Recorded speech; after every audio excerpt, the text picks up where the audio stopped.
Sabana. Are you ready? Kicau, kicau, kicau mania. Kicau, kicau, kicau mania. Kicau. Assalamualaikum warahmatullahi wabarakatuh. Saya Rizky Tunazila dari kelas PBSA. Di sini saya akan membahas tentang Al-Hakim, Mahkum Fi atau Bi dan Mahkum Alailah. Yang pertama itu adalah Al-Hakim. Al-Hakim itu adalah pihak yang menetapkan hukum dalam Islam yang menjadi membuat hukum hakiki hanyalah Allah Subhanahu wa taala. Artinya Allah itu yang menentukan mana yang wajib, haram, sunnah, makruh dan mubah. Nah, manusia itu tidak boleh membuat hukum agamanya sesuka hati. Contohnya itu seperti Allah mewajibkan sholat dan Allah itu mengharamkan zina dan membunuh. Karena itu para ulama sepakat bahwa sumber hukum berasal dari Allah.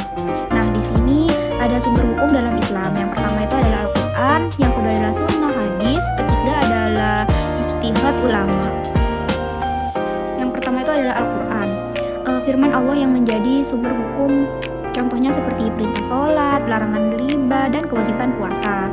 Selanjutnya yang B, hadis, sunnah hadis. Nah, penjelasan Rasulullah SAW itu terhadap Al-Quran, contohnya seperti tata cara sholat, zakat, dan haji.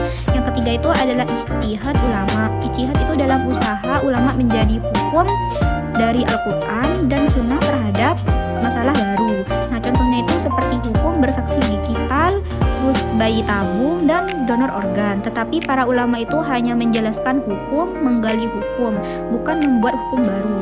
Karena hukum itu tetap berasal dari Allah Subhanahu wa taala. Perbedaan pendapat ulama tentang dasar mengetahui hukum. Pendapat yang pertama itu adalah pendapat Asy'ariyah. Golongan Asy'ariyah itu berpendapat bahwa manusia itu mengetahui hukum melalui wahyu dan rasul. Artinya sebelum ada rasul, manusia itu belum memiliki kewajiban syariah. Terus akalnya itu tidak cukup menentukan haram dan halal. Nah, contohnya itu seperti sebelum ada larangan dari Allah, manusia itu belum berdosa melakukan sesuatu. Yang kedua itu adalah Mu'tazilah. Golongan Mu'tazilah berpendapat akal manusia itu bisa mengetahui baik dan buruk. Artinya, manusia itu dapat memahami sebagian hukum dengan akalnya. Misalnya, akal tahu bahwa menolong orang itu baik dan membunuh orang itu buruk. Namun, dana Islam itu tetap menjadi pedoman dalam Islam. Yang kedua adalah mahkum fi atau bi. Mahkum fi adalah perbuatan muakaf yang berkaitan dengan hukum syarat. Artinya objek yang dikenai hukum. Contohnya itu seperti sholat, puasa, zalim, membunuh, dan menolong orang. Semua perbuatan manusia itu ada hukumnya. Contohnya mahkum fi. Pertama itu adalah pengertian ayat aqimus sholat. Artinya jikalau sholat. Ayat ini menunjukkan kewajiban sholat. Yang kedua itu adalah larangan.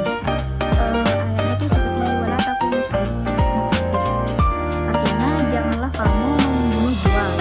Menunjukkan haramnya membunuh. Syarat mahkum fi agar suatu perbuatan itu menjadi objek hukum ada beberapa syarat. Pertama itu adalah perbuatan itu diketahui dengan jelas. Terus maksud hukum harus dipahami itu contohnya seperti tata cara sholat dijelaskan, terus waktu puasa dijelaskan. Jadi manusia itu tahu apa yang diperintahkan. Yang kedua itu adalah sumber dari Allah. Hukum harus berasal dari syariat, bukan hanya ada atau hawa nafsu. Karena tujuan hukum adalah membuat manusia taat kepada Allah. Yang ketiga itu adalah mungkin dilakukan manusia. Allah tidak membebani sesuatu yang mustahil. Contohnya seperti salat masih mampu dilakukan manusia.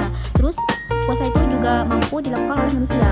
Tetapi jika benar-benar tidak mampu, orang benar-benar tidak mampu itu contohnya seperti orang sakit itu kan tidak boleh puasa sementara. Terus musafir itu boleh mengqashar sholat.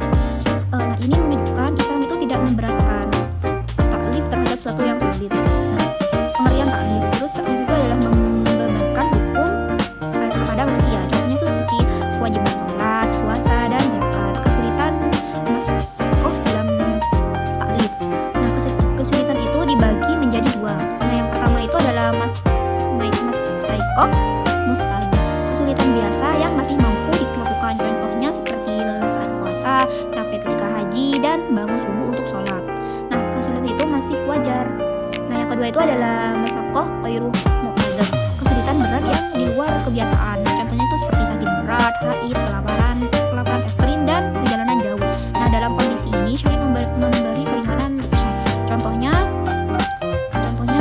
orang sakit itu boleh terakhir boleh jamak dan qasar. Dan wanita haid itu tidak wajib sholat. Ini menunjukkan Islam adalah agama yang memudahkan.